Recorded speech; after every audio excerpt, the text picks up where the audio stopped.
ശ്രേഷ്ഠ കാതോലിക്ക ബാവയെന്ന് അങ്ങേ വിളിക്കാൻ സാധിച്ചതിൽ ഞാൻ അഭിമാനം കൊള്ളുകയാണ്. അങ്ങൊരാചാര്യനായിരിക്കുന്നു. ഒരാചാര്യനും ദൈവത്തിൻ്റെ അനുഗ്രഹമില്ലാതെ ആചാര്യനാവില്ല. അത് ദൈവത്തിൻ്റെ നിശ്ചയമാണ്, ദൈവത്തിൻ്റെ അനുഗ്രഹമാണ്.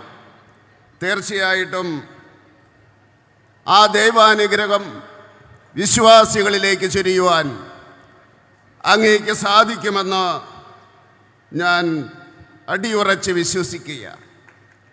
പരിശുദ്ധ പരിമല തിരുമേനിയുടെ പരമ്പരയിൽപ്പെട്ട അങ്ങ് ആ നിലയിലേക്ക് ഉയരട്ടെ എന്ന് ഞാൻ ദൈവത്തിനോട് പ്രാർത്ഥിക്കുകയാണ്. എൻ്റെ ഗുരു എന്നോടൊരിക്കൽ പറഞ്ഞു, ഒരാചാര്യനും വെറുതെ ആചാര്യനാവില്ല. അവർ നമ്മളെപ്പോലെ തന്നെ മനുഷ്യരാണ്. പക്ഷേ ദൈവം അനുഗ്രഹിക്കുന്നത് അവരുടെ പ്രവൃത്തിയുടെ ഫലമായിട്ടാണ്. അവരുടെ ചിന്തകൾ, അവരുടെ പ്രവൃത്തികൾ അത് ദൈവത്തിന് ഇഷ്ടപ്പെടുന്ന അവസരത്തിൽ അവരെ ദൈവം അനുഗ്രഹിക്കും. അതിന് വിശ്വാസത്തിൻ്റെ പരിമിതികൾ ദൈവം കൽപ്പിക്കില്ല. ഒരു പ്രത്യേക സംഭവം നടന്നപ്പോഴാണ് എൻ്റെ ഗുരുവായിട്ടുള്ള ഒ രാജഗോപാൽ, ഞാൻ അദ്ദേഹത്തിൻ്റെ സഹായിയായിരുന്നു, officer on special duty, political secretary എന്നൊക്കെ പറയുന്ന ആ പോസ്റ്റ് അദ്ദേഹം മന്ത്രിയായിരുന്നു. അദ്ദേഹത്തെ കാണാൻ വേണ്ടി ഒരാചാര്യൻ വന്നു. ആ ആചാര്യൻ ഇസ്ലാം മത വിശ്വാസിയായിരുന്നു. ആചാര്യൻ വരുന്ന അവസരത്തിൽ ഞാൻ നോക്കി, മറ്റുള്ളവർ വരുന്ന അവസരത്തിൽ ഞാൻ ചെയ്യേണ്ട കാര്യങ്ങൾ അദ്ദേഹം ചെയ്യും. അദ്ദേഹത്തിലൊരു പാരവശ്യം പോലെ എനിക്ക് തോന്നി. ഇതെല്ലാം ഞാൻ നോക്കിക്കണ്ടതിന് ശേഷം അദ്ദേഹത്തോട് ചോദിച്ചു, രാജേട്ട എന്താണ് സംഭവിച്ചത്? അപ്പോൾ അദ്ദേഹം പറഞ്ഞതാണ് ഈ മറുപടി: ആചാര്യന്മാർ വെറുതെ ഉണ്ടാവില്ല, ദൈവം അനുഗ്രഹിക്കുന്നവരാണ് എന്ന്. മാത്രമല്ല അദ്ദേഹം വേറൊരു കാര്യം പറഞ്ഞു, ദൈവവിശ്വാസികൾ പരസ്പരം സ്നേഹിക്കുകയും അതുപോലെ തന്നെ ബഹുമാനിക്കുകയും ചെയ്യണം. ദൈവവിശ്വാസികൾ അത് ദൈവാരാധനയാണ്, അത് ദൈവാരാധനയാണ്. എനിക്കൊന്നും മനസ്സിലായില്ല. ഞാനിങ്ങനെ അത്ഭുതപ്പെട്ട് നോക്കി, എന്താണ് ഈ പറയുന്നതെന്ന്. അദ്ദേഹം വിശദീകരിച്ചത് എങ്ങനെയാണ്: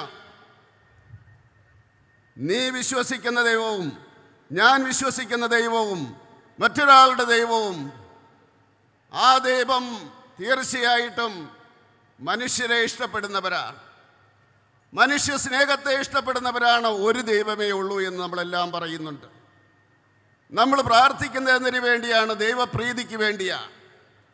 അപ്പോൾ ദൈവത്തെ സംബന്ധിച്ചിടത്തോളം ദൈവത്തിൻ്റെ മക്കൾ പരസ്പരം സ്നേഹിക്കുകയും ബഹുമാനിക്കുകയും ചെയ്യുന്ന അവസരത്തിൽ ദൈവത്തിന് പ്രീതിയുണ്ടാകും. അതാണ് ദൈവാരാധന എന്ന് പറയുന്നതെന്ന് അദ്ദേഹം പറയുകയുണ്ടായി. വർഷങ്ങൾ മനനം ചെയ്യേണ്ടി വന്നു അദ്ദേഹം പറഞ്ഞത് എന്താണെന്ന് മനസ്സിലാക്കാൻ വേണ്ടി. അതുപോലെ ഇതെന്ന് പറയുന്നത് ശങ്കരാചാര്യയുടെ മണ്ണാണ് എറണാകുളം. ജ്ഞാനം തേടി അദ്ദേഹം ഈ ഭാരതം മുഴുവൻ സഞ്ചരിച്ച ഇവിടെ നിന്നാണ് അദ്ദേഹം പോയത്. എറണാകുളത്തിൻ്റെ മണ്ണിൽ നിന്ന്, ആ പരിയാറിൻ്റെ തീരത്ത് നിന്നാണ് അദ്ദേഹം പോയത്. സർവജ്ഞ പീഠം നേടി അദ്ദേഹം അദ്വൈതത്തിൻ്റെ പൊരുള് ഈ ലോകത്തിലെ ജനങ്ങൾക്ക് പകർന്നു കൊടുത്തത് ശങ്കരാചാര്യരാണ്. അതുകൊണ്ട് തീർച്ചയായിട്ടും ആധ്യാത്മികമായിട്ടുള്ള ആ പാരമ്പര്യം ഉൾക്കൊള്ളുന്നതാണ് ഭാരതത്തിൻ്റെ സംസ്കാരം. അപ്പോൾ ചോദിക്കും, ആധ്യാത്മികത മാത്രമാണോ? ആധ്യാത്മികതയ്ക്കപ്പുറത്ത് ആ ദൈവനിഷേധം, അങ്ങനെയുള്ളവർ സ്വർഗത്തിൽ പോകില്ലേ എന്ന് ചോദിക്കും. ഈ വേദികളിൽ നിന്ന് പറയുവാൻ സാധിക്കുമോ എന്നെനിക്കറിയില്ല. എൻ്റെ ഉൾവിളിയാണ്. അതാണ് ചാർവാകൻ അദ്ദേഹം പറഞ്ഞത് നന്മ ചെയ്താൽ മതി എന്നാണ് അദ്ദേഹം പറഞ്ഞത്.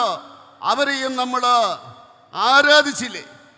അവരെയും നമ്മൾ ആരാധിച്ചു. അതിൻ്റെ കാര്യം എന്താണ്? നന്മ ചെയ്യുന്നവൻ സ്വർഗത്തിൽ പോകും എന്നാണ് എല്ലാ ആചാര്യന്മാരും ദൈവവും പറഞ്ഞിട്ടുള്ളത്. യേശു ക്രിസ്തു എന്താണ് പറഞ്ഞത്? എന്താണ് ഏറ്റവും പരമമായിട്ടുള്ള യേശു ക്രിസ്തുവിൻ്റെ സന്ദേശം? ആരാണ് സ്വർഗത്തിൽ പോകുന്നത് എന്ന് യേശു ക്രിസ്തുവിനോട് ചോദിച്ചു. അപ്പൊ യേശു ക്രിസ്തു പറഞ്ഞു, തന്നെ പോലെ തൻ്റെ അയൽക്കാരനെയും സ്നേഹിക്കുന്നവരാണ് സ്വർഗത്തിൽ പോകുന്നത്. ആരാണ് നിന്റെ അയൽക്കാരൻ എന്നൊരു ചോദ്യം. അപ്പോഴാണ് നല്ല സമരിയക്കാരൻ്റെ ആ കഥ അദ്ദേഹം പറഞ്ഞത്. എന്തായിരുന്നു ആ കഥ? അദ്ദേഹം പറഞ്ഞു, ഇസ്രായേലി ഗോത്രക്കാരൻ അവൻ നടന്ന് യാത്ര ചെയ്യുകയായിരുന്നു. അവനെ കൊള്ളക്കാർ ഉപദ്രവിച്ചു. അവൻ്റെ സ്വത്ത് മുഴുവൻ തട്ടിയെടുത്തു. പരിക്കേറ്റവൻ വഴിയോരത്ത് കിടക്കുകയായിരുന്നു. അപ്പോൾ ആദ്യം വൈദികൻ കടന്നു വന്നു. വൈദികന് അകലെ നിന്ന് തന്നെ മനസ്സിലായി ഒരാള് ഇടതുവശത്ത് കിടപ്പുണ്ട്. അതുകൊണ്ട് അദ്ദേഹം വലതുവശത്തേക്ക് മാറി. അദ്ദേഹം വേറൊരു ദിശയിലേക്ക് നോക്കിക്കൊണ്ട് കടന്നുപോയി. വൈദികന്റെ പരിചാരകൻ വീണ്ടും വന്നു, അതിലേക്ക് കടന്നു വന്നു.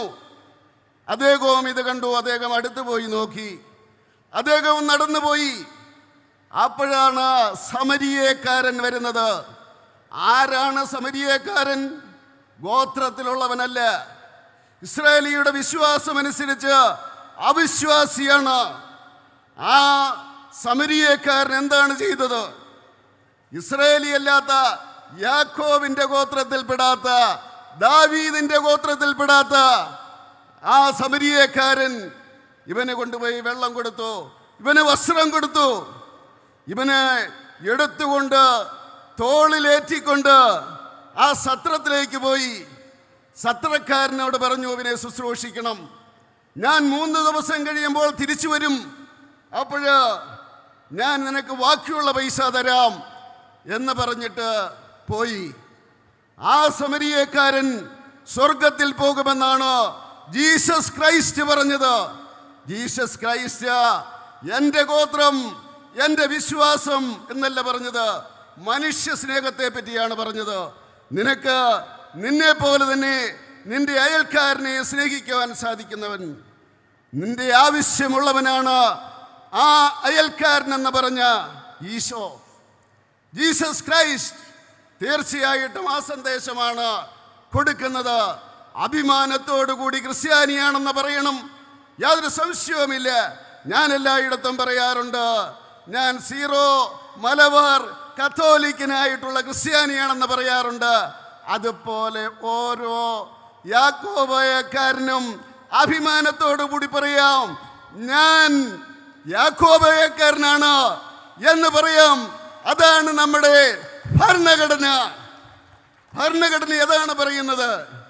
അത് ഏത് സഭക്കാരനായാലും ഏത് മതക്കാരനായാലും തീർച്ചയായിട്ടും മനുഷ്യ സ്നേഹിയായിരിക്കണം.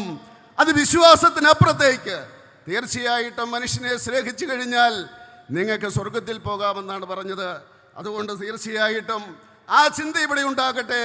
യേശു ക്രിസ്തുവിനാൽ അനുഗ്രഹിക്കപ്പെട്ട ഭാവിക്ക് എല്ലാവിധ ആശംസകളും നേർന്നുകൊണ്ട് അദ്ദേഹത്തിൻ്റെ അനുഗ്രഹം അപേക്ഷിച്ചുകൊണ്ട് പ്രാർത്ഥിച്ചുകൊണ്ട് ഞാൻ എൻ്റെ വാക്കുകൾ ഉപസംഹരിക്കുന്നു. നന്ദി, നമസ്കാരം.